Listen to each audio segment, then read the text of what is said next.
क्रांती news, आवाज सर्वसामान्यांचा। Nashik online scanner पद्धती विरोधात आदिवासी बांधवांचा संताप, ऑफलाईन भेट न दिल्यास आंदोलनाचा इशारा। नाशिक येथील आदिवासी विकास विभागाच्या आयुक्तालयात सुरू असलेल्या ऑनलाईन स्कॅनर पद्धती विरोधात आदिवासी बांधवांमध्ये तीव्र नाराजी व्यक्त होत असून ही पद्धत तात्काळ बंद करावी, अन्यथा आंदोलन छेडण्याचा इशारा देण्यात आलाय।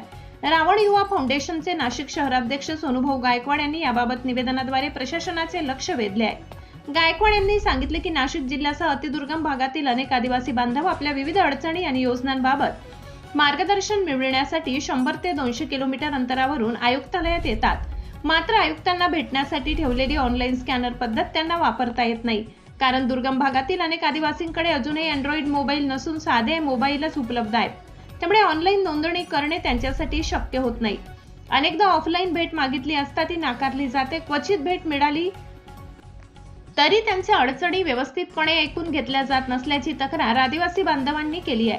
त्यामुळे दूरवरून येऊनही त्यांना निराश होऊन पुन्हा आपल्या गावी परतावे लागते, असेही त्यांनी नमूद केले। आदिवासी विकास विभाग हा समाजाच्या अडचणी दूर करण्यासाठी असून ग्रामीण भागातील आदिवासी बांधवांच्या समस्या प्रत्यक्ष ऐकून घेतल्या पाहिजे। विभागाच्या अंतर्गत कार्यालयांमध्ये होत असलेल्या भोंगळ कारभारामुळे अनेकांना शासनाच्या योजनांचा लाभ मिळत नसल्याचा आरोपही गायकवाड यांनी केलाय। दरम्यान आयुक्तालयात सुरू असलेली ऑनलाईन स्कॅनर पद्धत तात्काळ बंद करून आदिवासी बांधवांना ऑफलाईन भेटीची सुविधा उपलब्ध करून द्यावी, अशी मागणी करण्यात आली। अन्यथा आदिवासी बांधवांना सोबत घेऊन आदिवासी विकास विभाग आयुक्तालयासमोर तीव्र आंदोलन छेडण्यात येईल, असा इशारा सोनूभाऊ गायकवाड यांनी दिलाय। महाराष्ट्र क्रांती न्यूज साठी वृत्त संकलन विभाग, नाशिक।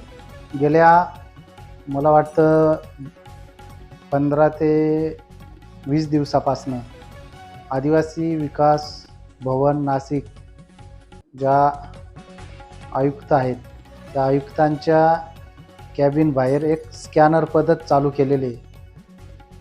म्हणजे स्कॅनरने आपल्या मोबाईलने पहिले स्कॅन करायचं, माहिती भरायची, काही कारणास्तव आयुक्त महोदय यांना भेटायचं आहे अशी माहिती भरून मग आयुक्त महोदय यांच्या कॅबिनमध्ये एंट्री भेटते। तर 2-3 दिवसापूर्वी मी पण पहिल्यांदाच ते पाहिलं।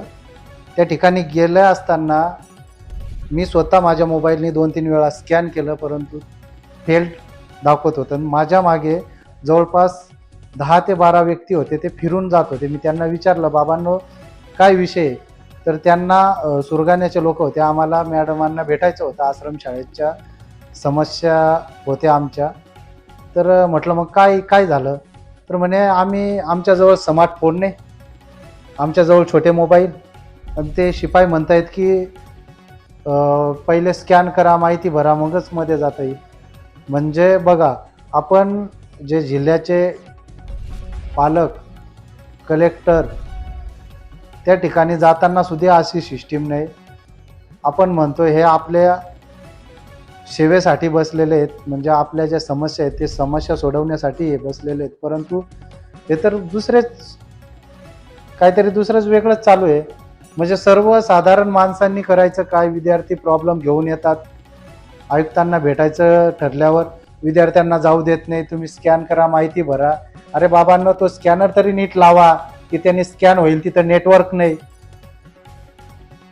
माझी आयुक्त महोदय यांना विनंती आहे की आपण हे बंद करावं, अन्यथा आपण ज्या पद्धतीने आलं त्या पद्धतीने तुम्ही कुठेतरी दुसरीकडे बदली करून घ्यावी।